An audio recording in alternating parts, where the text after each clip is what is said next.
Hello my dear students, कैसे हो आप सभी प्यारे बच्चों। हम कर रहे थे मेधावी की तैयारी और इस सीरीज में हमने जो पहले हमारे पेपर आए हुए हैं 2020 में, 19 में और 18 में, सभी जोन में जो जो आए थे हम कर चुके हैं। और आज हम करने वाले हैं मेधावी परीक्षा प्रश्न पत्र 2018 जो साउथ जोन में आया है। इसको पूरा एक्सप्लेन करूंगी मैं आपको, आपने अच्छे से देखना है पूरा, एक एक क्वेश्चन यहाँ पे किस तरीके से वहाँ पे सॉल्व करना ये भी मैं समझाऊंगी आपको। बच्चे, आपने अगर पहले वाली वीडियो नहीं देखी है तो इस वीडियो के बाद उनको भी देख लेना। मेधावी परीक्षा के नाम से प्लेलिस्ट है चैनल पे, उसको देख लेना। अगर आपको इनकी पीडीएफ चाहिए तो टेलीग्राम ग्रुप है स्प्लेंडिड स्टूडेंट्स के नाम से, उसका लिंक मैं कमेंट बॉक्स में दे दूंगी। जब भी मुझे टाइम मिलेगा तो आप वहां से ज्वाइन कर लेना उसको। वहां पे आपको इनकी पीडीएफ या फिर आपको किसी भी क्वेश्चन में दिक्कत आती है तो आप वहां पे पूछ सकते हैं। बेटे, ये आपकी परीक्षा 2 घंटे की होगी। जो नए बच्चे हैं वो समझ लें, ये 2 घंटे की होगी और इसमें केवल 120 अंक होंगे। ठीक है, यानी कि हमें हर मिनट में एक क्वेश्चन को वहां पे सोल्व करना होगा। और वहां पे किस तरीके से आपको पेपर मिलेगा, एक सीट मिलेगी पूरी, जैसे यहाँ पे ये पेपर दिखाया गया है और वहां पे आपको इसी में करना है। और ऐसा नहीं करना कि एक बार इस पे टिक कर दिया और फिर इस पे कर दिया और फिर काट दिया, तो वो माना नहीं जाएगा। तो सोच समझ के आराम से करना है, पहली बात। दूसरी बात बेटे, साथ में कॉपी लेके बैठा करो। और एक और बात, जितने भी ये क्वेश्चन है ना सारे रिपीटेड हैं, यानी कि प्रीवियस में से ही आता है मैक्सिमम। अगर आप ये इसके प्रीवियस पेपर भी कर जाओगे ना तो वहां पे आप अच्छा स्कोर कर पाओगे। साथ के साथ अपनी बुक्स पढ़ लो और साथ के साथ जितने भी प्रीवियस पेपर हैं सबकी वीडियो मैं डाल रही हूँ, इनको अच्छे से देख जाओ। मैं गारंटी देती हूँ बेटे, इन्हीं में से आपको पेपर देखने को मिलेगा।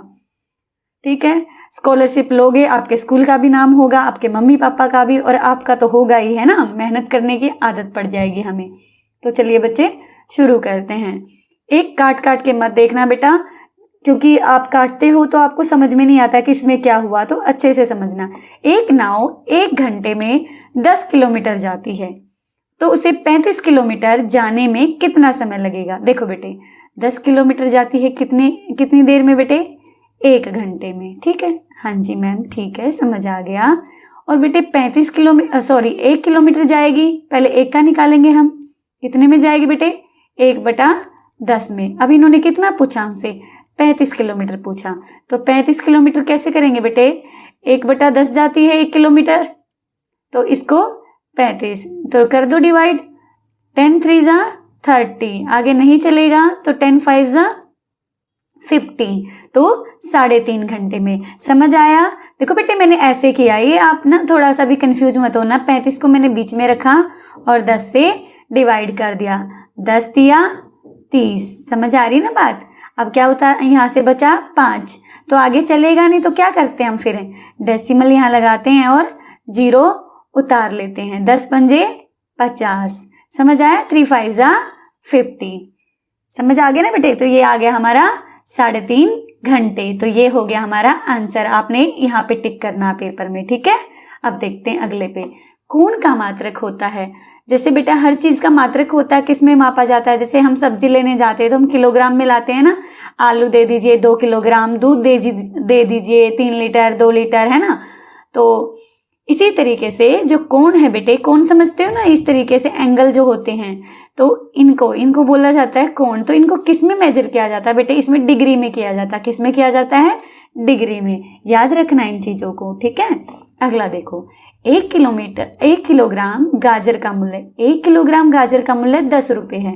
1 किलोग्राम, देखो जैसे मैं आपको बोलूं कि एक टॉफी 2 रुपए की है और 3 टॉफी कितने की आएंगी, तो आप अंदाजा लगा लेंगे कि 1 2 की है तो 3 कितने की? 2 3 जा 6 हो गया ना। लेकिन इन्होंने हमसे कितने का पूछा? 2.5 किलोग्राम। 2.5 किलोग्राम, देखो बेटे ये होती है आपकी मिश्रित भिन्न। मिश्रित भिन्न को पहले साधारण भिन्न में बदलते हैं, इसको इससे गुणा करेंगे। ठीक है, 2 दूनी 4, 4 में 1 ऐड किया बेटे 5, क्या हो गया? 5। 5 बेटे जो नीचे होता है वो वही का वही आएगा, तो नीचे क्या है? 2। 5/2। हमें पता है 1 किलो गाजर का मूल्य 10 है। ठीक है, तो इसको 10 से मल्टीप्लाई कर देंगे।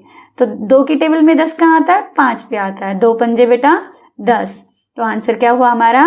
5 और 5 की मल्टीप्लाई करी तो 5 5 जा 25, 25 आ गया।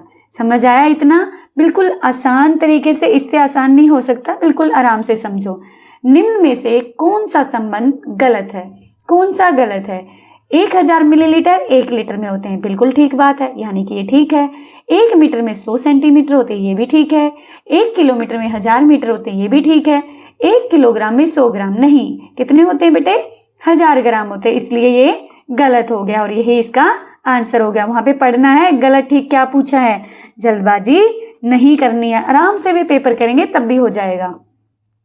घर पे पहले 2-4 पेपर आप सोल्व करके देखेंगे ना बेटे, तो आपको पता चल जाएगा कि कितनी देर में कर पा रहे हो। घर पे एक काम करना, पेपर लेना और उसे एक कमरे में बिल्कुल शांति से बैठना, घर वालों को बोल देना मम्मा मैं पेपर सोल्व कर रहा हूँ, बोलना मत, और फटाफट से इसको सोल्व करके देखना, आपको पता चल जाएगा आप कितनी देर में पेपर सोल्व कर पाते हैं।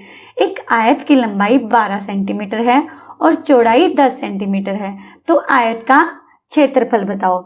बेटे क्षेत्रफल क्या होता है? एरिया। क्षेत्रफल क्या होता है? एरिया। ठीक है, एरिया कैसे? देखो बेटे इन्होंने क्या कहा, एक आयत है, आयत समझते हो ना, एक आयत है, उसकी जो चौड़ाई है, देखो बेटे इस पे मेरे से ना इतना अच्छे से बन नहीं रहा है, ये आयत है, उसकी जो चौड़ाई है वो कितनी है? 10 मीटर, ठीक है, 10 सेंटीमीटर, और इसकी जो लंबाई है वो कितनी बेटा? 12 सेंटीमीटर, ठीक है, यानी कि इधर से इसमें 12 है और इधर से इसमें 10 है।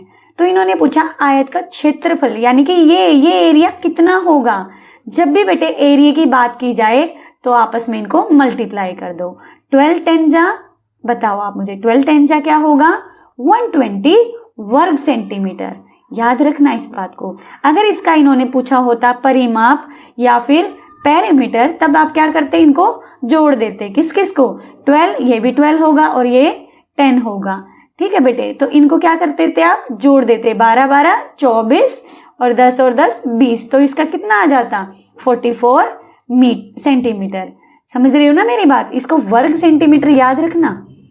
एक घन का सतह का आकार होता है, देखो बेटे घन जो होता है, घन देखो समझाती हूँ मैं, होता क्या? जैसे एक डिब्बा होता है ना, एक डिब्बा होता है, जैसे देखो ये हो गया वर्ग, चारों जिसकी भुजाएं बराबर होती हैं उसे कहते हैं वर्ग, इंग्लिश में इसे बोलते हैं स्क्वायर, ठीक है।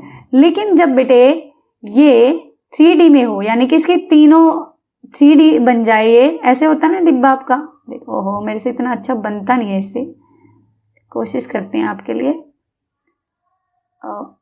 हाँ अब देखो ये डिब्बा ऐसा ही होता है ना, तो ये घन जो है बेटे, इसकी भी सारी की सारी जो साइड है, ऊपर की साइड, नीचे की साइड, ये सारी इक्वल होती हैं, यानी कि वर्गाकार होती हैं।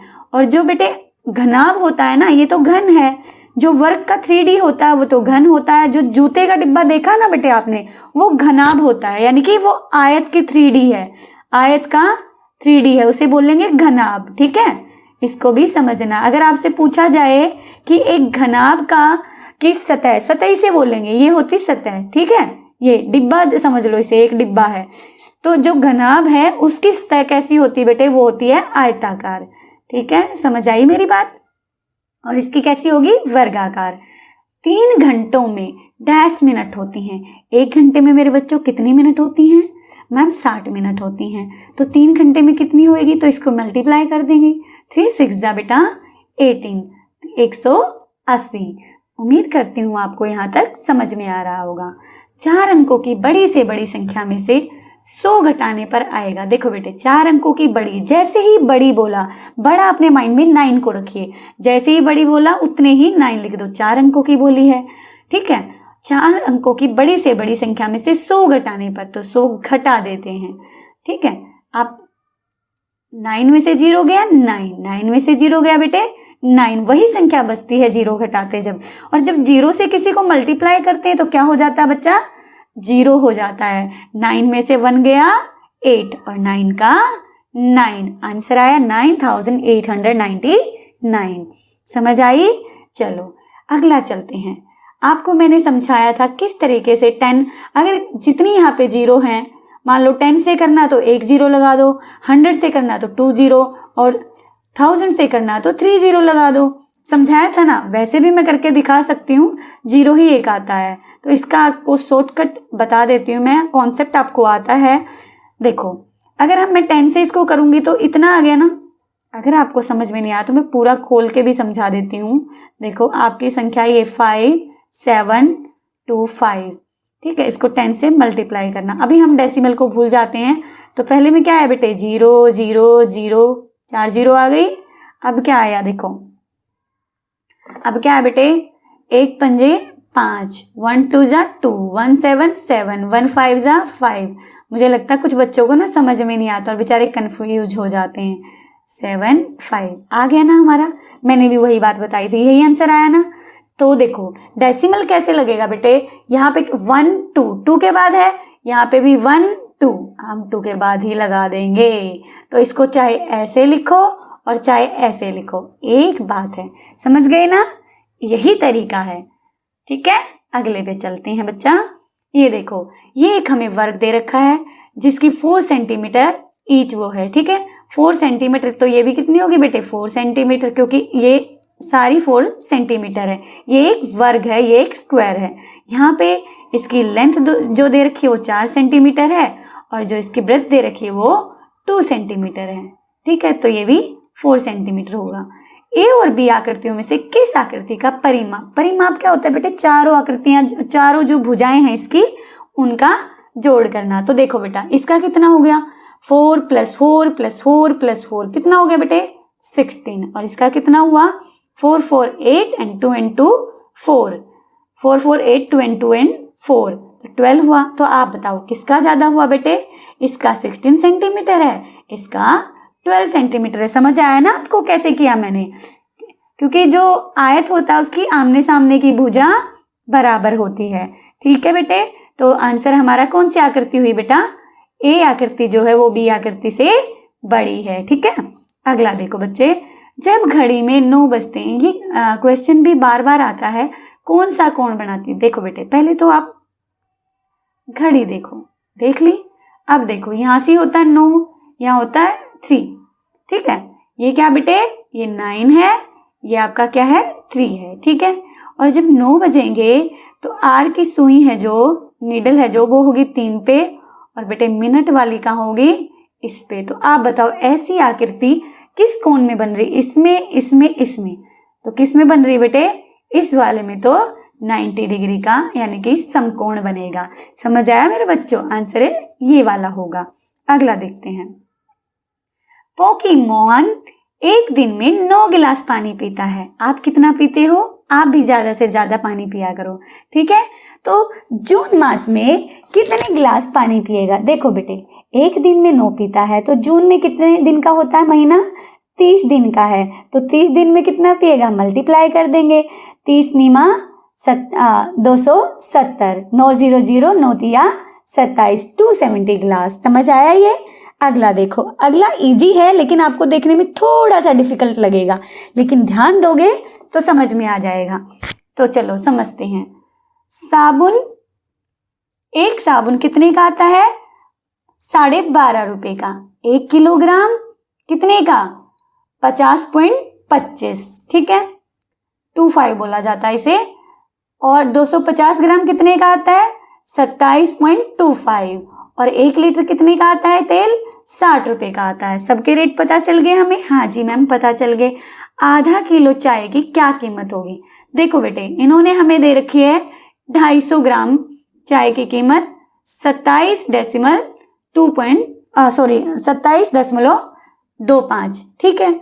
हमें पता है कि आधा किलो में कितने ग्राम होते हैं, 500 होते हैं, तो 250 का दुगना भी 500 होता है। तो हमें 250 ग्राम का इतना दे रखा है, तो इसका दुगना अगर हम कर देंगे तो 500 ग्राम का आ जाएगा ना, क्योंकि आधा किलो चाय कितनी बराबर होगी, 500 ग्राम की।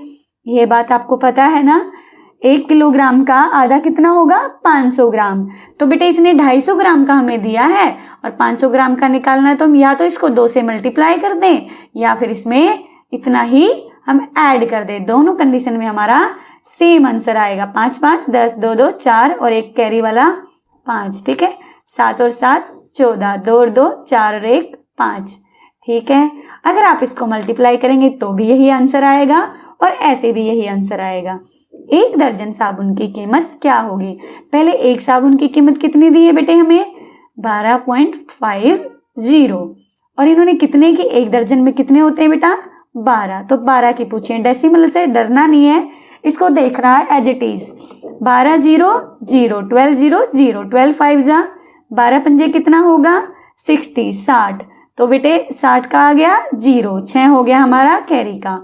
12 दूनी 24, 24 और 6 जोड़ेंगे तो कितना हुआ बेटे? आप बताओ। 24 में 6 ऐड किया तो मैम हो गया कितना हुआ? आप बताओ, जल्दी से बताओ। 12 दूनी 24, 24 में 6 ऐड किया, बताइए जल्दी से।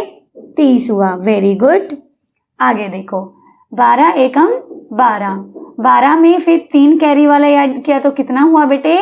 15 हुआ। मैं इसलिए थोड़ा थोड़ा रुक जाती हूँ ताकि आप अपना दिमाग लगा सकें। तो ये देखो कितने पॉइंट के बाद है? 2 अंकों के बाद डेसिमल है तो यहाँ पे भी 2 के बाद लगा देंगे। अब इनकी तो कोई पीछे वैल्यू नहीं है यहाँ पे। और कितना आंसर आया हमारा? 150 रुपये। समझ आया ना? डेसिमल से डरना नहीं है। 2 किलोग्राम आलू की क्या कीमत होगी? 1 किलोग्राम की कितनी दी बेटे हमें इन्होंने? 50.25, 50.25। और हमसे पूछा कितने की? 2 किलोग्राम की। 2 किलोग्राम की पूछी है तो हम इसमें एक और ऐड कर देंगे या फिर इसको 2 से मल्टीप्लाई भी कर देंगे। ये भी आसान है, वो भी आसान है। तो यहाँ पे मैंने आपको ऐसे बताया था, ये ऐसे बता देती हूँ। 2 5 जा 10, ठीक है। 2 2 जा 4, 4 में 1 ऐड किया 5 कैरी वाला। आगे बेटे 2 0 0, 2 5 जा 10। तो आंसर आ गया ना? समझ आया ना कैसे आया? इसको इसमें मैं इतना ही जोड़ती तो भी इतना ही आता, लेकिन मान लो यहाँ पे 4 दे देते तो आप कंफ्यूज हो जाते, इसलिए मैंने मल्टीप्लाई करके दिखाया। तालिका में दी गई वस्तुओं की कुल कीमत कितनी है? देखो बेटे इनकी कीमत पूछी है, इनको एज इट इज जोड़ दो। यहां से एक बार मैं इरेजर लेके इसको मिटाती हूं। अब देखो इनको जोड़ के दिखाती हूं मैं आपको, ठीक है। अब देखो बच्चा ध्यान से देखो, इनको अगर हम, इन्होंने कहा तालिका में जितनी ये चीजें दी गई हैं इनकी कीमत क्या है? 5 5 10, 5 और 2 बताओ जल्दी से। 7, 7 और 2 कितना हुआ बेटे? जल्दी से बताओ। 9 और एक कैरी का था, कितना आ गया? 10 आ गया, ठीक है। अब यहाँ पे डेसिमल है तो डेसिमल लगा दो, वैसे बाद में भी लगा सकते हैं, जरूरी नहीं अभी, ठीक है। 7 और 2 जल्दी बताओ। 9 और एक कैरी का कितना हुआ? 10। अब इनको जोड़ दो। 5 and 1 6, 6 और 2, 6 और 2 कितना हुआ बेटे? 8, 8 और 6 14 और एक कैरी का 15। तो इनका सबका कीमत कितना हुआ? 150। कितना हुआ बेटे? 150 रुपीज। उम्मीद करती हूँ आपको अच्छा लग रहा होगा, समझ में आ रहा होगा। अब अगला देखो, एक 6 फुट लंबी, देखो भाई मैं आपको यहाँ पे ना बना के दिखाती हूँ। एक 6 फुट लंबी, यानी कि आपकी जो दीवार है कुछ इस तरीके की है, ठीक है। इन्होंने क्या कहा?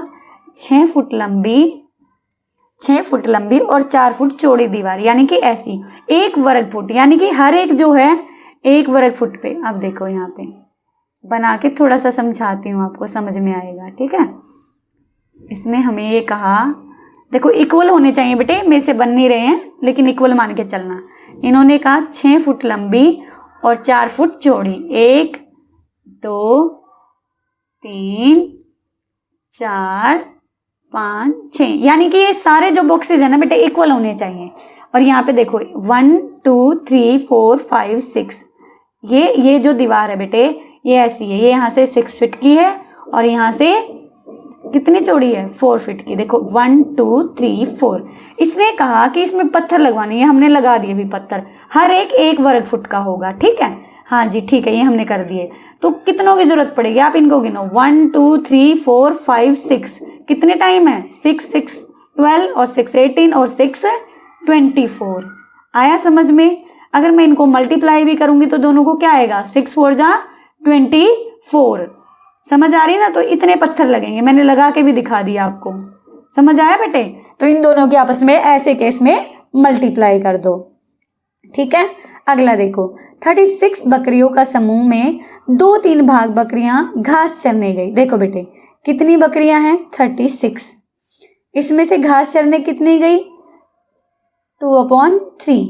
तो कुल कितनी बकरियां घास चरने गई हैं? इन्होंने हमसे पूछा कुल कितनी बकरियां।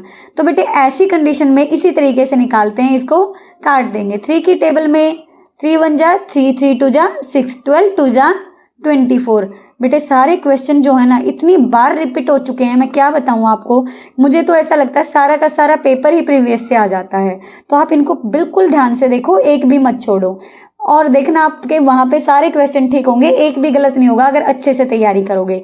चित्र के 1/4 भाग को छायांकित करो। देखो बेटे ये पूरा है और इसका हर एक क्या हिस्सा है? 1/4, 1/4, 1/4, 1/4, यानी कि एक हिस्से को हमने छायांकित कर दिया। तो कितना हिस्सा रह गया जो अछायांकित है, जिसमें छायांकित नहीं किया गया? तो 3/4। ठीक है। अगला देखो, दिए गए जादुई वर्ग में कौन सी संख्या आएगी जिसका योग 54 हो? देखो भाई इन सबका ना ऐसे भी 54 है जोड़, और ऐसे भी बेशक जोड़ के देखो। 5 और 2, 5 2 कितना हुआ? 7 7 7 14। ठीक है। 1 2 3 3 और 1 4 और एक 5। ऐसे भी, तो ऐसे जब निकालना है तो बेटे इन दोनों को जोड़ लो, ठीक है, और उनको 54 में से माइनस कर दो, या फिर इन दोनों को जोड़ लो, उसको 54 में से माइनस कर दो। देखो मैं जोड़ के दिखाती हूँ। 20 और 16 कितना हुआ? 6, 2 और 1 कितना हुआ बेटे? 36। तो 54 में से 36 माइनस करेंगे तो कितना बचेगा बेटा? 4, यहाँ पे इसमें से 14 में से 6 गया 18, यहाँ रह गया 4 और 18। या फिर इन दोनों को जोड़ो, इन दोनों को जोड़ो, कितना हुआ? 4 2 6, 2 और 1 3, 36। देखो सेम आया है ना। तो आंसर क्या आएगा बेटे? 18। इस 54 में से माइनस कर देंगे हम इसको। ठीक है। अगला देखो, लाखों वर्ष पूर्व पृथ्वी पर केवल एक ही महाद्वीप था। मैंने आपको समझाया था एसएसटी की वीडियो में, अगर वो नहीं देखी तो देख लेना, कि लाखों वर्ष पूर्व जो हमारे ये महाद्वीप हैं ये आपस में जुड़े हुए थे। इस तरीके से आपस में जुड़े हुए थे और इसको केवल एक ही नाम दिया गया था, वो था पेंजइया। ठीक है। और जो महासागर था वो भी एक ही था, उसको क्या नाम दिया था बेटे? पेंथलासा। क्या नाम दिया था? पेंथलासा। समझ रहे हो मेरी बात? तो ये था पेंजइया और इसको पेंथलासा। ठीक है। अगला देखो, विश्व का सबसे बड़ा महासागर कौन सा है? बेटे सबसे बड़ा महासागर है प्रशांत महासागर। आपको पता है ये सबसे गहरा महासागर भी है, और इसमें मोरियाना जो गर्त है, यानी कि मोरियाना ट्रेंच जो है वो सबसे लंबी ट्रेंच है महासागरों में। ठीक है। लीप वर्ष किसे कहते हैं? लीप वर्ष हर चौथे वर्ष में आता है, इसमें 366 दिन होते हैं, इस वर्ष को ही लीप वर्ष कहते हैं। और लीप वर्ष में किस महीने में एक एक्स्ट्रा दिन हो जाता है बेटे? फैब में कितने हो जाते हैं? 29। और साधारण वर्ष में फरवरी में कितने दिन होते हैं बेटा? 28 डेज होते हैं। ठीक है। याद रखोगे कितने, ये भी आ सकता है क्वेश्चन, कितने साल बाद लीप ईयर्स आता है? कितने साल बाद आता है? हर चौथा वर्ष जो होता है वो क्या होता है? लीप वर्ष होता है। समुद्र में तेल गिरने से क्या हानि होती है? बेटे देखो, जब समुद्र में तेल गिर जाता है तो उससे क्या होता है? पक्षियों के पंख चिपक जाते हैं, जिसके कारण वो उड़ नहीं पाते, और जो मछलियां होती हैं वो सांस नहीं ले पाती, जिससे के कारण क्या होता है? उनका दम घुट जाता है और उनकी डेथ हो जाती, वो मर जाते हैं। ठीक है। इसमें भी यही दे रखा है। अगला है, प्रेरी घास के मैदान की क्या विशेषता है, क्या खासियत है?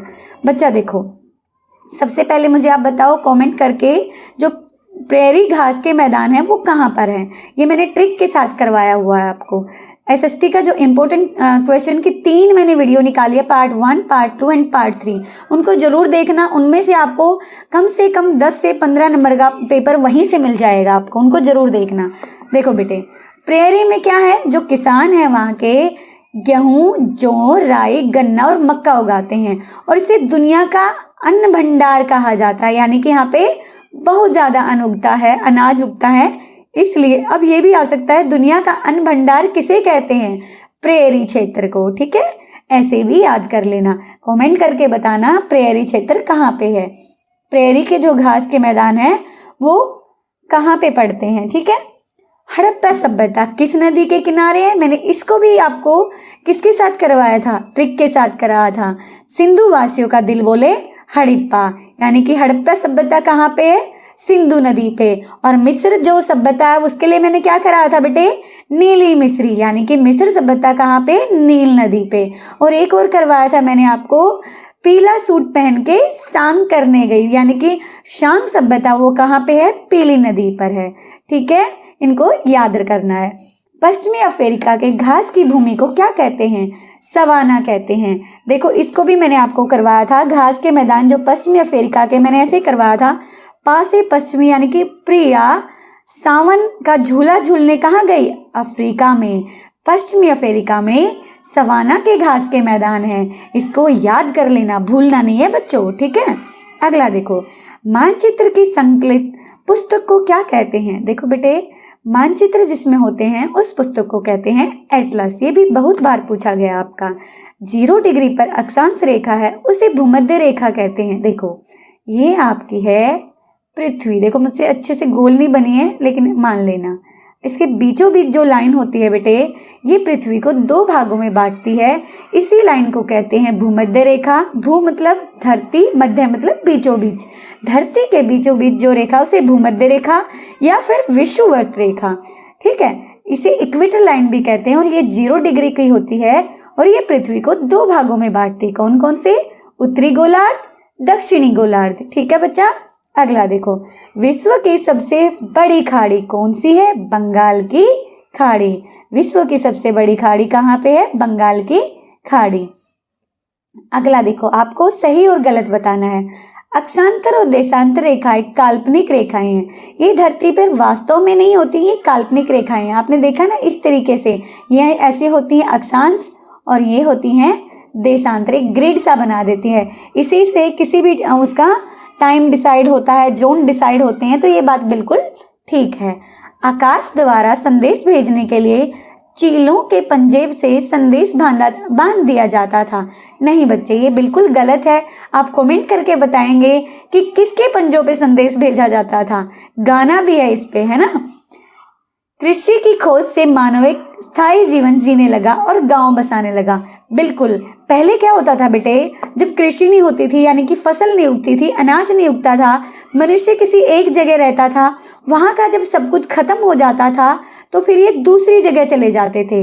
लेकिन जब इसने अनाज उगाना शुरू किया तो क्या किया कि इसने बाकी के समय के लिए भी वो अनाज रख लिया और जब तक वो नहीं खत्म हुआ तो दूसरी फसल तैयार हो गई। इसीलिए इसको वो जगह छोड़ के नहीं जाना पड़ा, इसीलिए वो एक ही जगह पे स्थायी का मतलब होता है परमानेंट रहने लग गया वहीं पे। हम जैसे अपने घरों को छोड़ के नहीं जाते हैं, हमारे पास सफिशिएंट खाना होता है। अगर मान लो हम भी किसी जंगल में किसी ऐसी जगह रहते जहाँ सब कुछ खत्म हो गया, फिर हमें दूसरी जगह जाना पड़ता है ना। तो ऐसे ही जब कृषि की खोज हुई तो मानव यानी कि मनुष्य ने एक जगह ही अपना जीवन बसा लिया। वैज्ञानिक थॉमस अल्वा एडिसन ने ही टेलीफोन पर पहली बार हेलो कहा था। ये बिल्कुल ठीक बात है। और आप मुझे ये कमेंट करने का भी मेरा नहीं मन कर रहा कि मैं बोलूँ को कमेंट करके बताओ, क्योंकि ये क्वेश्चन इतनी बार रिपीटेड है कि टेलीफोन का आविष्कार किसने किया। आप मुझे कमेंट करके बताना टेलीविजन का आविष्कार किसने किया। अगर आपको नहीं मिलता तो आपकी एसएसटी की बुक में ये सारे के सारे दे रखे हैं, बहुत अच्छे से डिटेल में उस चैप्टर को पढ़ लेना। घास के मैदान वहां पाए जाते हैं जहाँ गर्मी और सर्दी के तापमान में बहुत अधिक अंतर होता है। ये भी बात बिल्कुल ठीक है।